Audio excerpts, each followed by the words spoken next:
You're supposed to have some.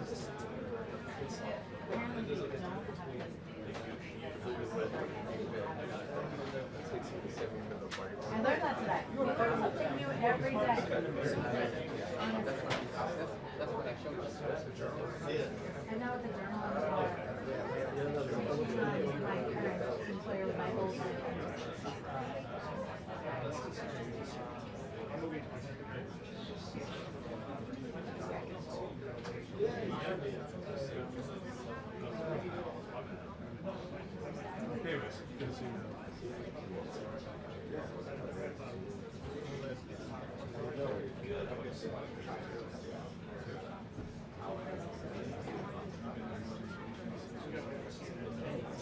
I have not been able to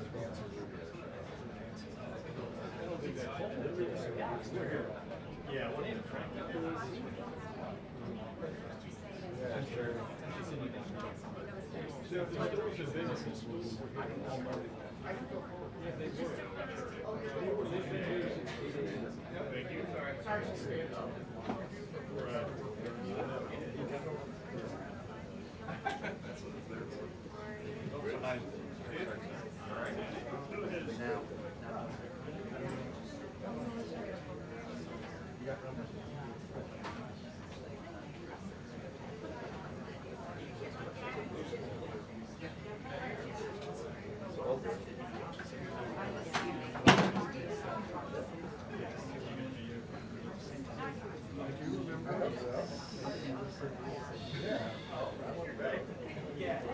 It's okay.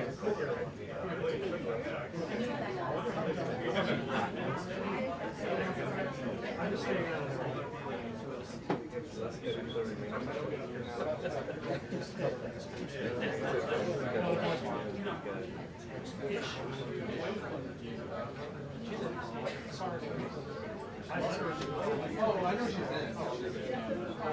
I see her like. Yeah.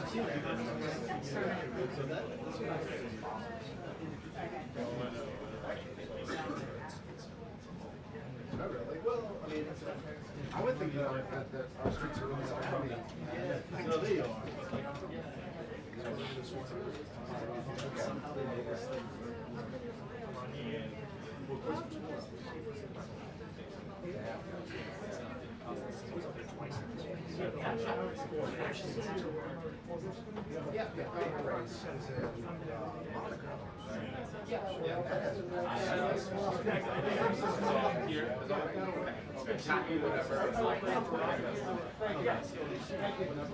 So right now, it's like you're letting them get through the street.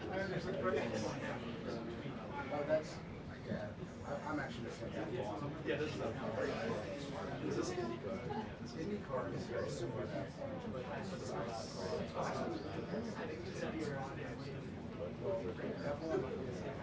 Yeah.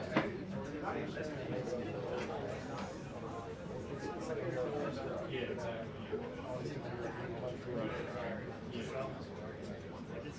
But this is going to be a fast one.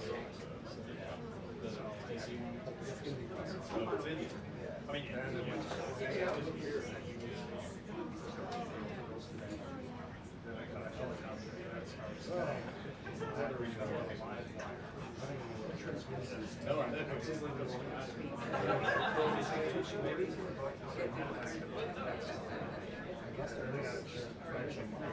well, exactly.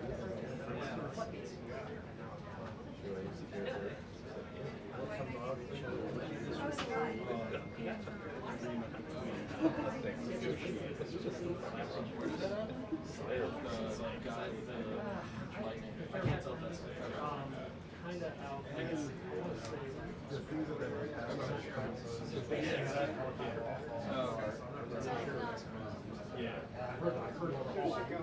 Right. Yeah. Which is actually doing what this is. Like 60. Yeah.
Make the hole. Make the hole. There's Nancy Cordes coming. There's Nancy Cordes coming. Make the hole. Excuse me. Excuse me. Thank you, man.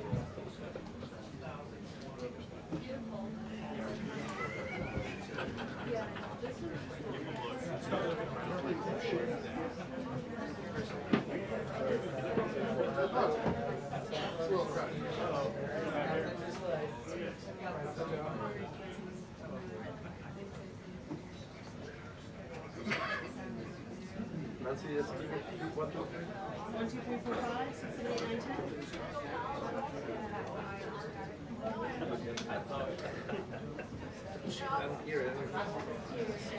One more time. Nancy, one more time. 1, 2, 3, 4, 5, 6, 7, 8, 9, 10. Thanks, Prince.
Sandra, you were just talking about this Operation Economic Theory that Bessent has been talking about. We don't know how that piece is impacted by this agreement that the U.S. and Iranian negotiators have come to that's just awaiting President Trump's signature that would extend the ceasefire for about 60 days so that both sides can go and start talking again about Iran's nuclear program. This is going to be the first time, though, that we have heard from a top cabinet official since President Trump yesterday warned a U.S. ally, Oman, that if they team up with Iran, administrative Hormuz charged tolls, then we are going to bomb them. It would be good to find out if they are back there in the West Wing making war plans for a new battle against Oman.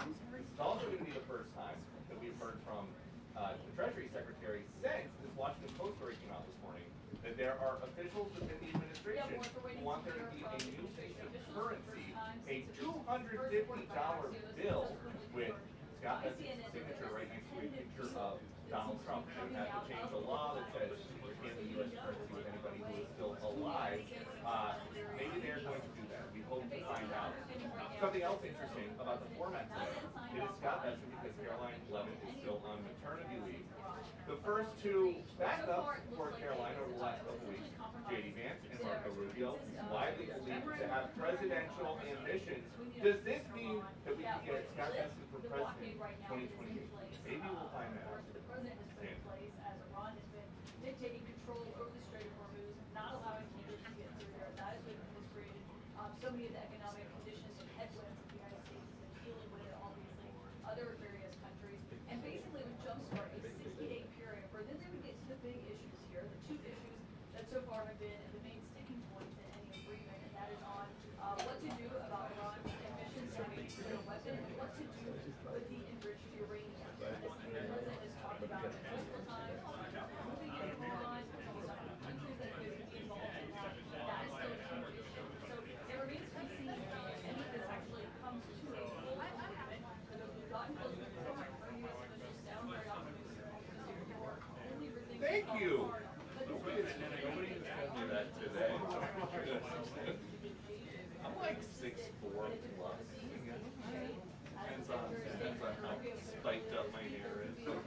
Within days. So we are waiting to hear from the Treasury Secretary Scott Bessent himself on just how real this is, how far along they believe it is, and of course what exactly it is that the president himself is mulling over, as he has not yet finalized any of this yet.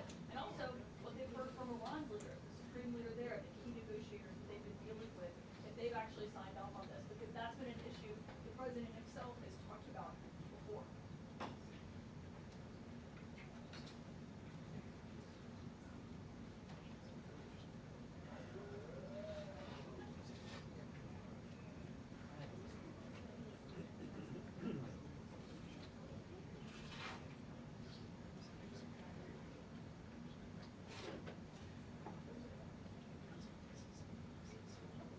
Well, you've heard the president say that he doesn't want to be in a rush to make a deal, and he doesn't care about the midterms. When the question about the economic consequences of that and what it could have on Republicans who are on the ballot. In terms of the deal itself, if it does go to the Strait of Hormuz, people are allowed to use it freely as they were before this war started in late February. And if that blockade is also lifted, that would be the most immediate change. And obviously that's what all the futures and markets are going to be watching to see what exactly that looks like. They rise and fall with hyping of a headline these days. And so that remains to be seen. But still, those two bigger issues would remain. They just don't look there right now on this 60-day period. So that is still a huge question in terms of the ultimate objectives of this war that the president himself has laid out for you, as you've noted many times.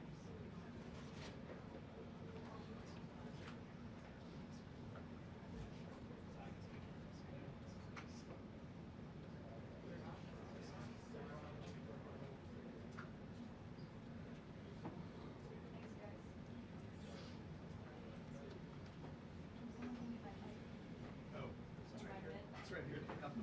I think I have to pass. So good. Thank you. So sorry about I'm that. going to put like a little lock on here. Somebody else can stay. I should have projected. I know. I know. Yes. I regret it. Okay. At least I saved it. Yeah, that's exactly. See, I thought that was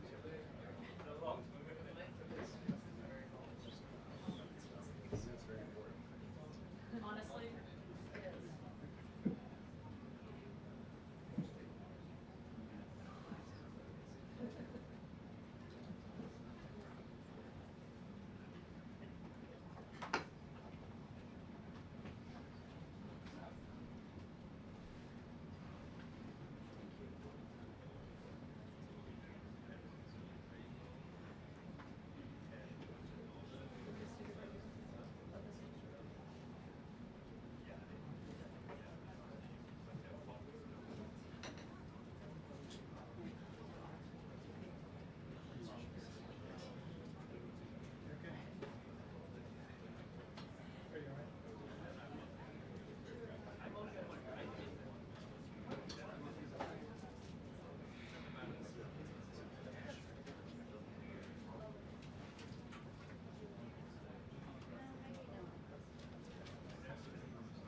Good afternoon, everyone.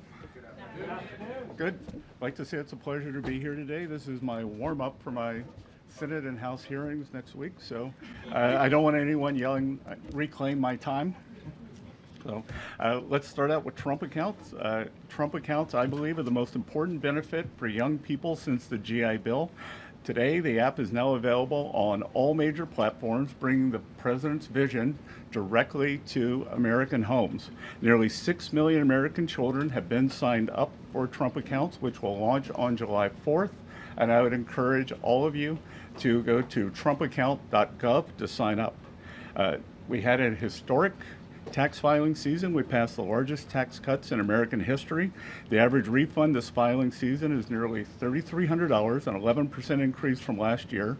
And importantly, very importantly, 62 million returns, 44% claimed at least one of the president's signature tax cuts. No tax on tips, no tax on overtime, the reduced taxes on Social Security benefits. 85% of our seniors paid no taxes, and the auto deductibility on loans for American cars. And to remind everyone, Democrats, every Democrat voted against those programs. We've had sustained and resilient GDP growth. Real GDP has risen 2.6% over the past 4 quarters. Atlanta Fed's GDP now predicts 3.8% for this second quarter. The U.S. energy dominance, part of our resilience stems from our energy dominance. Natural gas is down, is my belief, and the futures market is showing us oil will be lower than pre-conflict levels. We are more resilient to energy price fluctuations due to President Trump's energy dominance and deregulatory agenda. The United States is now the world's largest energy exporter. The United States has never exported so much energy or produced so much energy. Main Street prosperity, the average 401k is up almost $30,000 since President Trump's inauguration. President Trump RX has already saved Americans over $600 million. I'm sure all of you will want to report on that. And the unemployment rate remains low at 4.3%. So with that, I'm happy to ask some questions. I will mention 3 weeks ago, I got an honorary degree from the University of South Carolina, so if you really want to get a question, you can call me Dr. Bessent. So, Secretary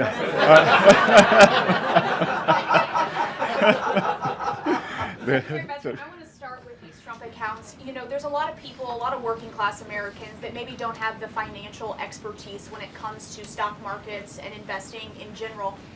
In what ways are you guys simplifying this for all those Americans so that it's not just for one class of people, but all Americans can have it? Well, that's a great question, because 38% of Americans have no exposure to equities. They don't share in the great innovation, the machine that is the American economy. Our great capital markets drives our prosperity. So if your child is born during President Trump's administration, Treasury puts in $1,000 as a seed investment. We've also created 6 learning pods, so you can go online to the app that went up today and learn. And I think that this is going to be, I've been a big proponent of financial literacy, and I think this is going to be one of the greatest real-time financial literacy educations in history, because it won't be, there's a street in New York called Wall Street. This is what I don't really understand what happens there. American family is going to be able to look on their phone every day and see, and I think it's going to drive people to try to understand what they've got here. I think we're going to create a generation of shareholders. So Ed? Thank you, Mr. Secretary. I guess first, well, we're starting to see the disruption of the oil supply through the Strait of Hormuz affect economic data. First, is there a deal on the table for a 60-day ceasefire to continue that? And then second, how fast could inflation then recede or retreat, or is inflation sticky? Because the PCE was at a 3-year high. Well, first of all, PCE today, month over month, was 0.2, which was, we're looking at decimal points, but the estimate was 0.3. So 1 month doesn't a trend make. And what we've seen is actually oil prices are down about 10% in May. There are almost 2,000 ships waiting to come out of the Gulf. And I think the oil market is going to be very well supplied on the other side of this, and that we could see prices come down very quickly. We saw the UAE leave OPEC. So I would expect on the other side of this that gasoline prices will follow. Is there an agreement on the table? Sorry? Is there an agreement with Iran on the table? The teams have been going back and forth, and President Trump has made it very clear, he talked about it at the cabinet meeting, that he has several red lines. And Iran has to turn over their highly enriched uranium. They cannot pursue a nuclear weapon. And the Strait of Hormuz, back to your question on energy, has to free transit.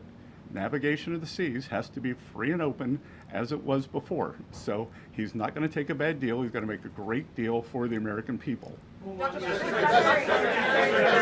So, Peter. Thank you, Dr. Bessent. Yep. How long until we see your signature next to President Trump's face on a $250 bill? Well, again, as Treasury Secretary, I have two mandates for U.S. currency. At present, no living person can be on U.S. currency, and the currency must say, "In God we trust." So right now there is proposed legislation in front of the House, in front of the Senate, to change the first requirement so that a living person, Donald J. Trump, could be on a $250 bill. So it's all in the hands of the, it's all up on Capitol Hill. So at Treasury, we prepare things in advance. So we have prepared in advance that if the legislation is passed, but we will stick to the law. And something that came up yesterday also at the cabinet meeting, President Trump said, Oman will behave just like everybody else, or we will have to blow them up. Are you guys back there in the West Wing making plans for a new war with Oman? Again, I think the president wanted to punctuate freedom of navigation in the strait. I had a call with the Omani ambassador this morning, and he assured me that there were no plans for tolling the strait. As he said, our countries have had 200 years of good relations. He wants to have another 200 more. And I told him that this was a non-starter, and he did not want to risk either the Omani individuals or Omani financial institutions getting sanctioned. Dr. Please. Thank you, Mr. Secretary. Is it in the U.S. interest to waive some sanctions on Iran or to unfreeze some of their assets before Iran has made concrete promises about getting rid of their nuclear program? Again, I'm not going to preview the deal, but I would think that the things would go very slowly in terms of that. So we'll see. Just to follow up on that, because it's our understanding that the U.S. has committed to discussing the matter of sanctions relief during this negotiation period. So just to be clear, is sanctions relief for Iran on the table?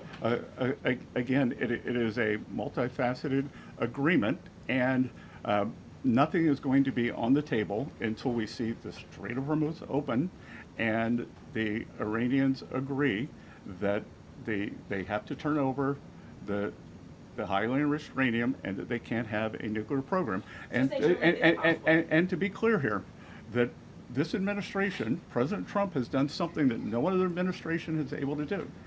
We have gotten the Iranians to talk about their nuclear program and to perhaps commit to not having one. That has never happened before. It had been off the table.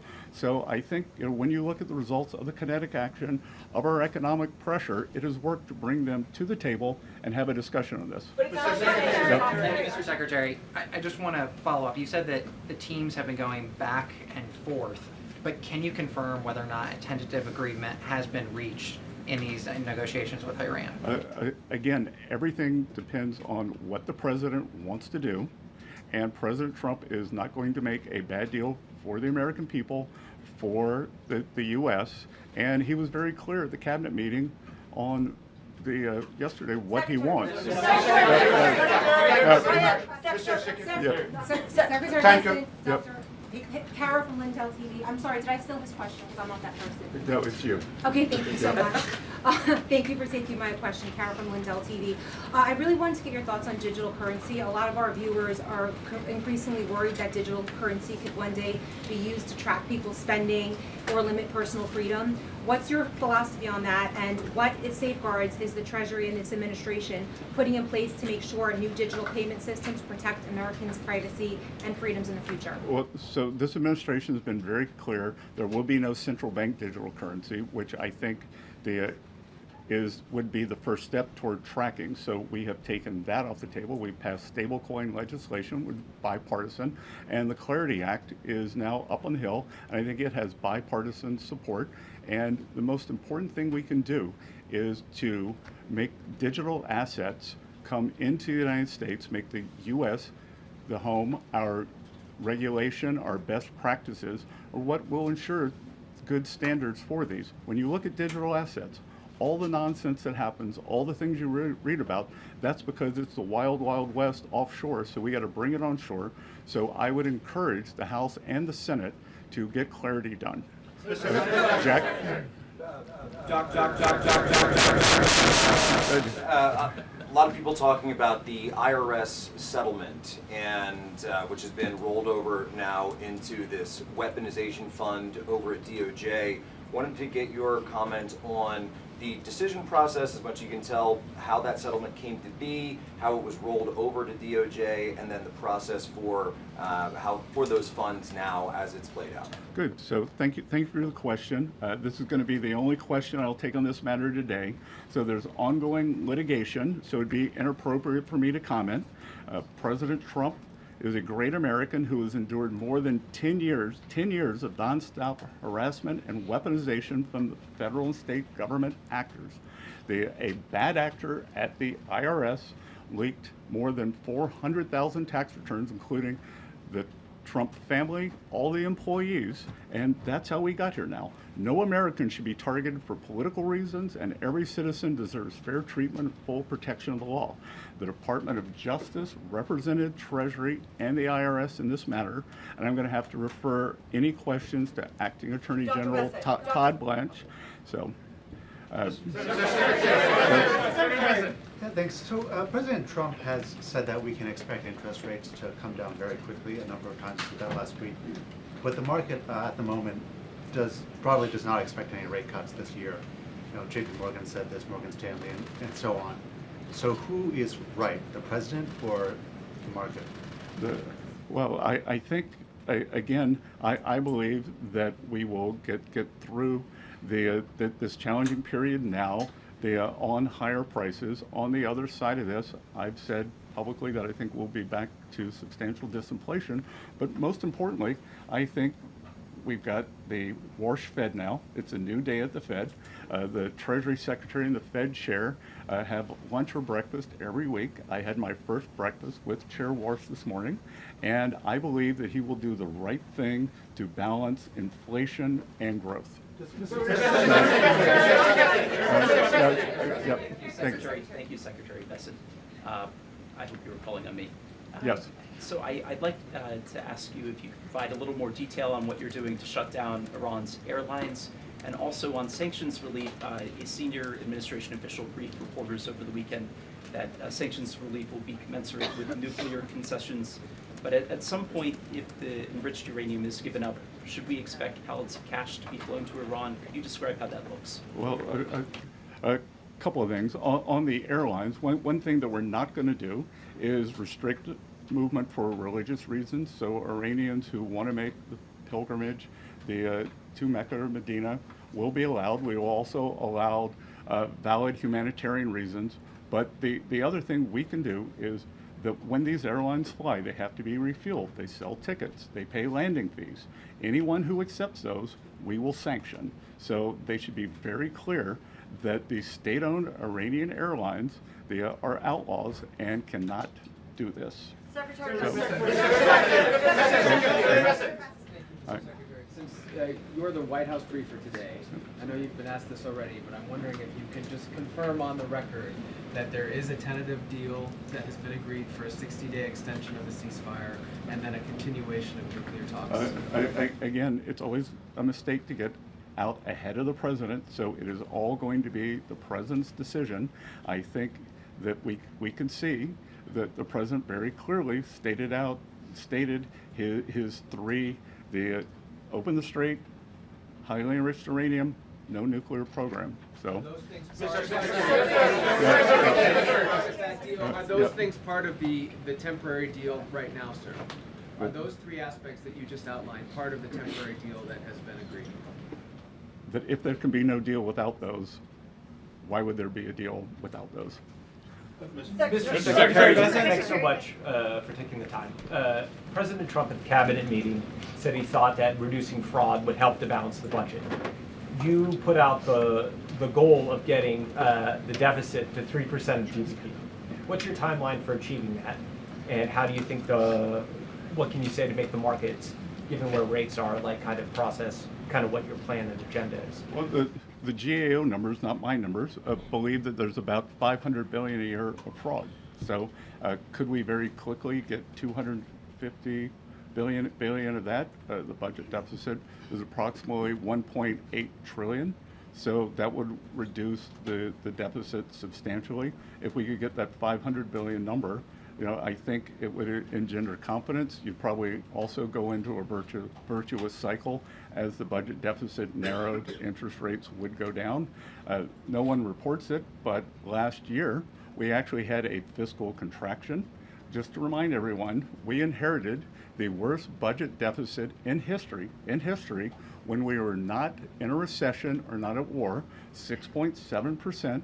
We brought that down to about 5.5 or 5.4% this year. I think we can stay on a good trajectory. Mr. Secretary, without an executive order, does the U.S. government have adequate defenses in place to address the risk created by Anthropic's new AI models? We have great collaboration between all of the labs that have the large language models, but between the U.S. government and the labs. So, Thank you, Mr. Secretary. Yep. Is me? Okay. Thank you, Mr. Secretary. Yep. Appreciate it. First, did you speak with the president before this briefing? Did he show any willingness to this 60-day ceasefire extension? I haven't seen the president today. And then I just want to follow up. When can Americans, the average American, and can the U.S. economy work for the average American without a deal with Iran? Again, I believe we've already seen oil prices come down substantially. We are pumping more oil than we've ever seen before. And as I said, these are short-term challenges that we will get over, and I think we'll move forward. So,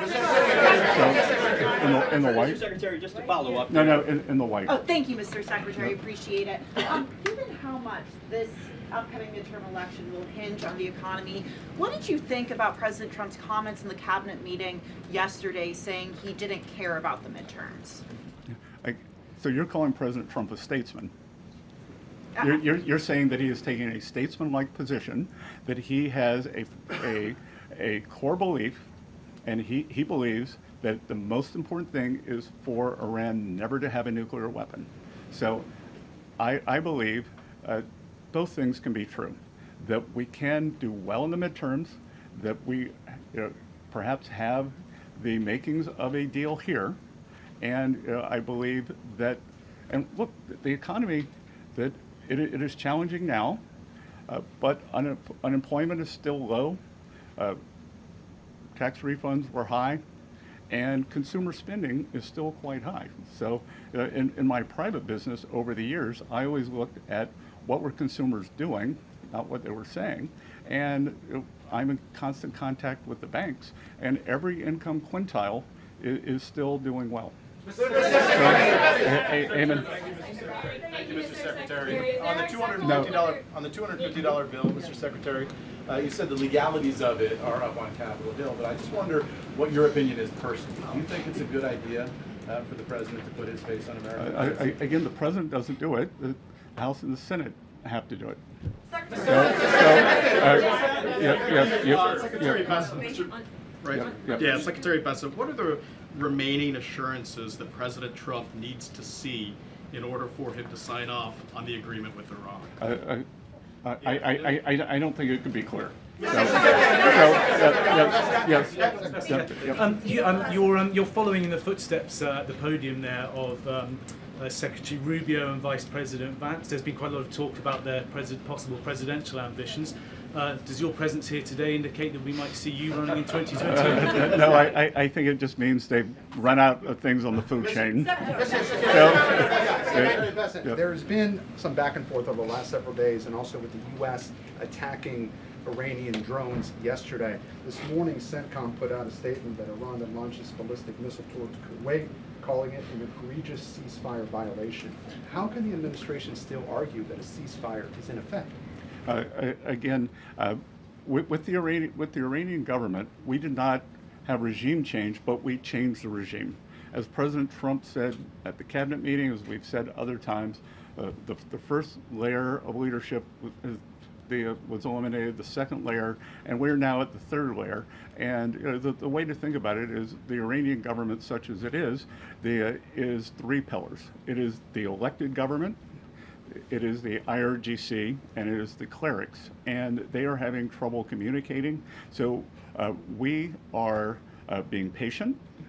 We do not have unlimited patience. President Trump always prefers a peace deal. So everything we have done thus far has been defensive, and at present, that is what we will continue doing. But if President Trump doesn't think he can get a peace deal, then kinetic is back. Thank you, Mr. Secretary. Are you hopeful that the oil prices will go down once this conflict is over, given the fact that the Strait of Hormuz remain closed, and by the time this oil gets to the major markets, could be 2 or 3 months?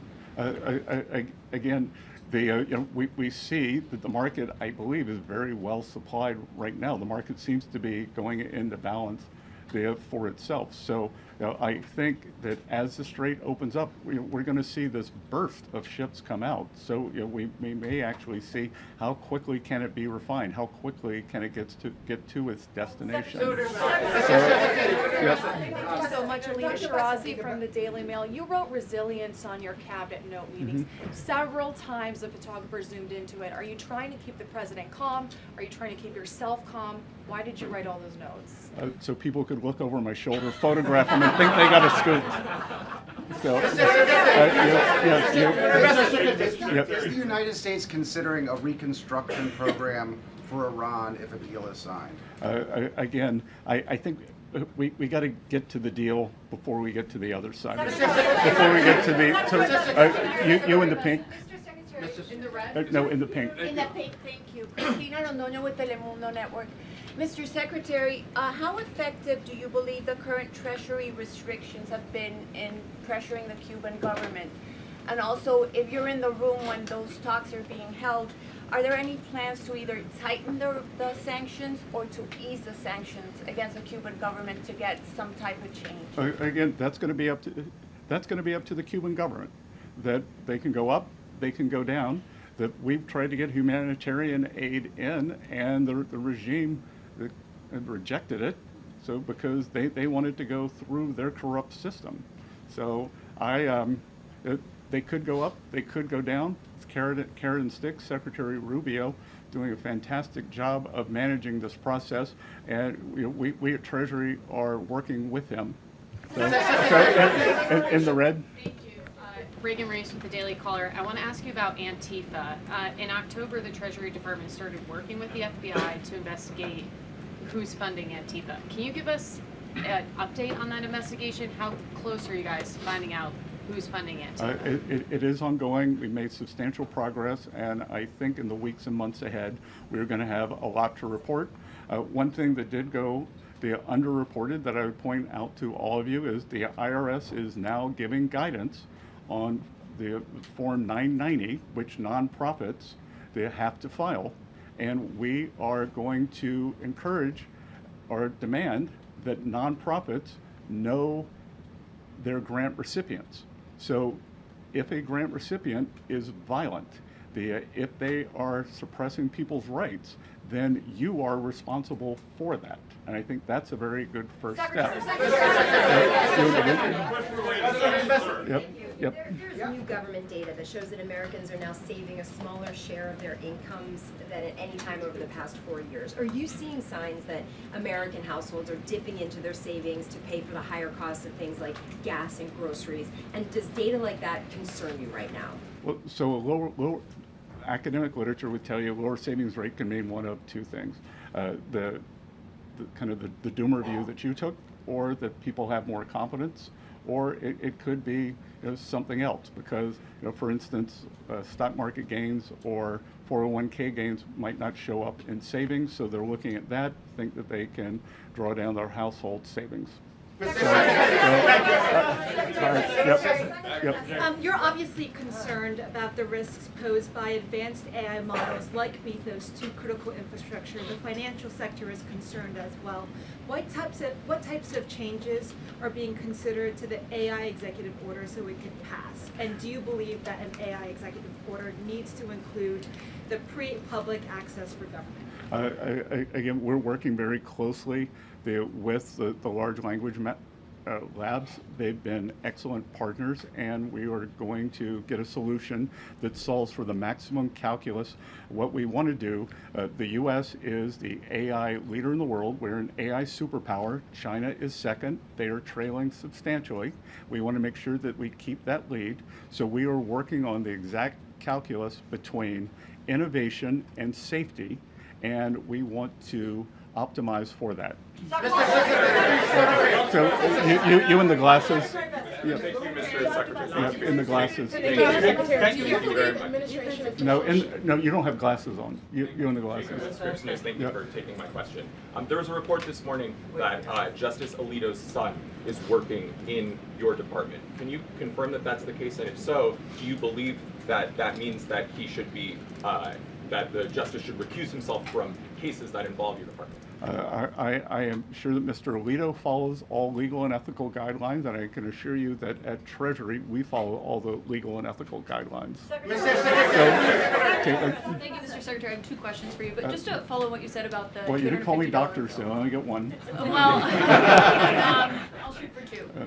You said that it's up to Congress. The president's face is on a $250 bill, but it is actually the Washington Post that's reporting two political appointees from the Treasury Department who have asked agencies to be ready to do that. Do you think politically it's a good idea to put his face on a $250 bill when people are struggling to afford gas and groceries? I don't really understand this Washington Post article. That who hears from the Post?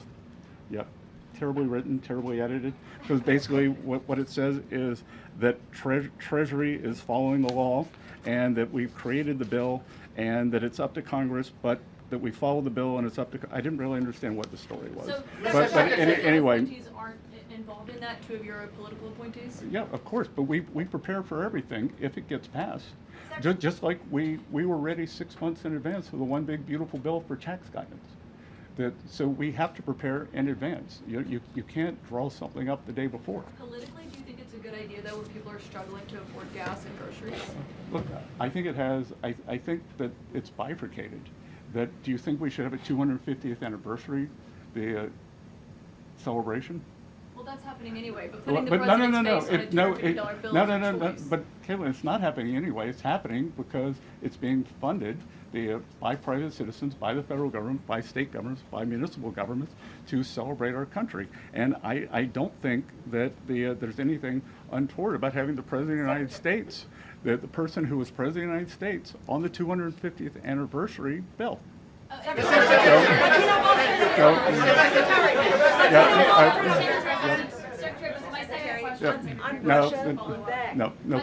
Russia sanctions, what you just commented on there, Mr. Secretary, about the $1.8 billion fund. Is it accurate that the General Counsel of the Treasury Department resigned over that?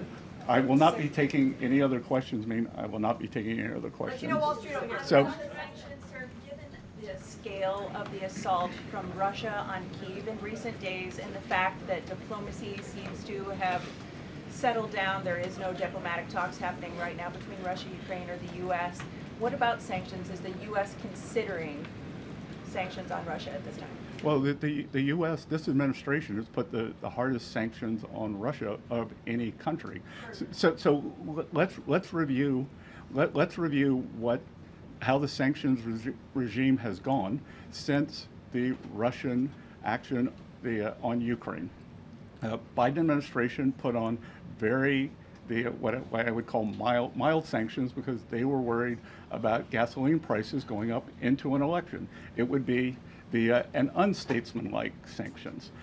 Probably the worst national security advisor in the history of the country, Jake Sullivan, in an act of bravery on his way out the door in January, raised the sanction level on behalf of the Trump administration. We let those in situ when we took office. Fast forward to October, and President Trump instructed me to sanction the two largest Russian oil companies, Lukoil and Rosneft, which we did. No other government has done that. So no one has done more sanctions than the Trump administration on Russian oil.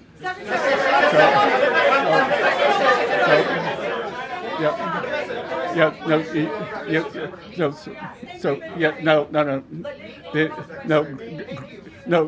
who wants to own this? Gray hair. No, gray hair. No, you don't have gray hair. Well, maybe you do. When you had breakfast this morning with Fed Chair, did you request that the Fed lower interest rates? I had breakfast with Chair Powell 41 times, and I never did that.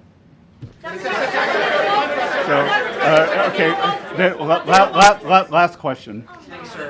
Governor Gavin Newsom has floated this idea of a 100% state tax on Californians who receive money from President Trump's anti-weaponization fund. Your response to the governor's call for 100%? There's no cure for stupid. Okay. Thank you all.